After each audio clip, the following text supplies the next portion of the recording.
On everybody, this is Heath from the Southern Fried Rod Shop, here to do a update video on the 1950s AMT Chevy rat truck that I've been working on.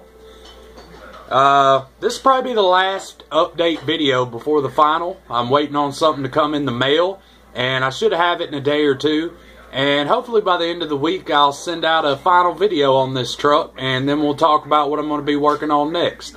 So I'll go ahead and get into it, and I'll show you guys the progress I've made on the truck so far. Alright, now like I said, I'm waiting on one thing to come in the mail, and I'm pretty much done with this truck, just putting it all together. I did want to go ahead and make this update video though, because I do believe you could see the details I've put in the engine bay a lot better than you could if the cab was on.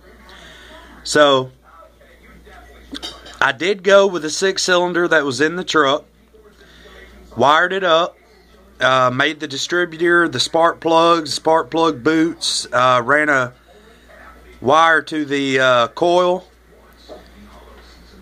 ran my fuel line to the carburetor.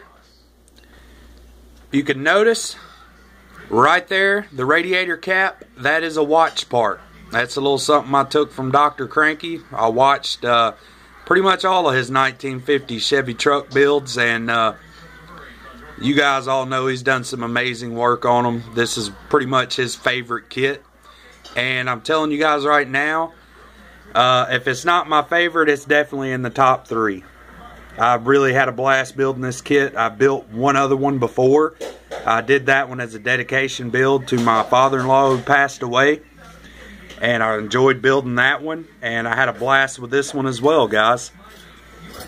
So, weathered on the engine. Try to pan around and get some more shots of it. Alright.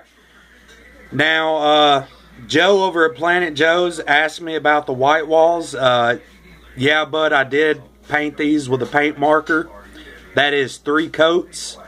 I think I commented back on you today, but in case you didn't see it, do not go with the oil-based marker. That would be a huge problem. So, start out, lay a coat down.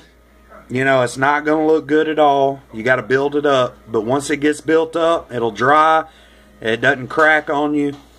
It looks pretty good for what it is. So, as far as wheels go, I went with a Steely's. Did a little black wash on the hubs and everything. Went with red lug nuts to give it that kind of rat look. The bed is already on. I am done with the rear portion of this build. There's the ride stance. Alright. So that is completed. Got the white bumper on the back. Look at the bed, which you guys have already seen before. We'll show you the cab of the truck. I've got the grill portion in. It's white. The lights and everything are in.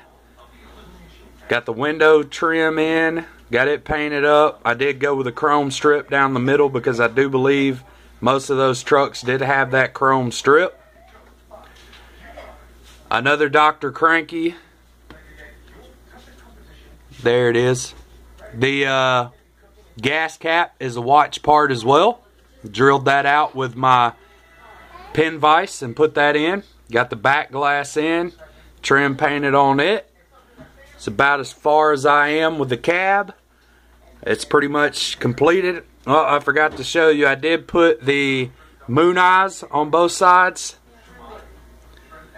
You can see them there. Let's see. Been working on the firewall. Pretty much got it where I want it.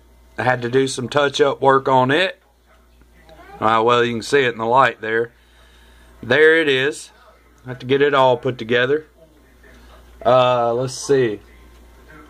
My visor, got it painted, went with a metallic finish on it. That'll be going on as well later on this week. The interior, you guys have already seen it. I did go back. Steering wheel I painted red. Got my gear shifter in. That's a scratch built shifter. The one that came in the kit. broke on me as I was cutting it off the tree. Pretty fragile. There's no telling how old this kit was. But as far as being an AMT kit, I know the talk's been going around and who prefers what, and you know, Revell, AMT, all the other brands. I can tell you guys, you go out and buy this AMT 1950 Chevy truck and you will not have a single problem with it. I mean, it was an easy kit to put together. Had no problems at all with fitment issues. And the bottom there rusted. But this is just a great kit. And I'll tell you guys right now, this will not be the last one I build. I'll probably do several more in the future.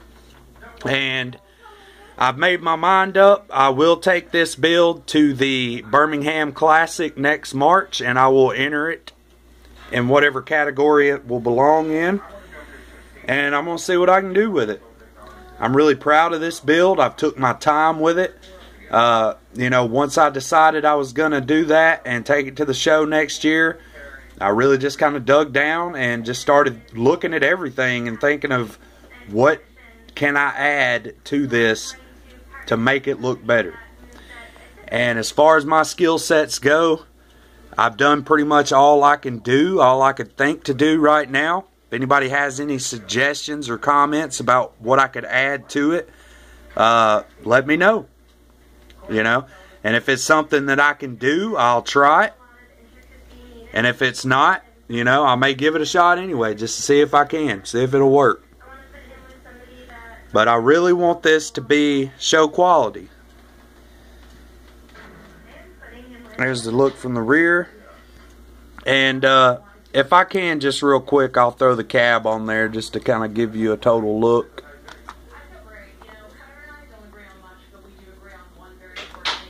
It ain't gonna want to cooperate.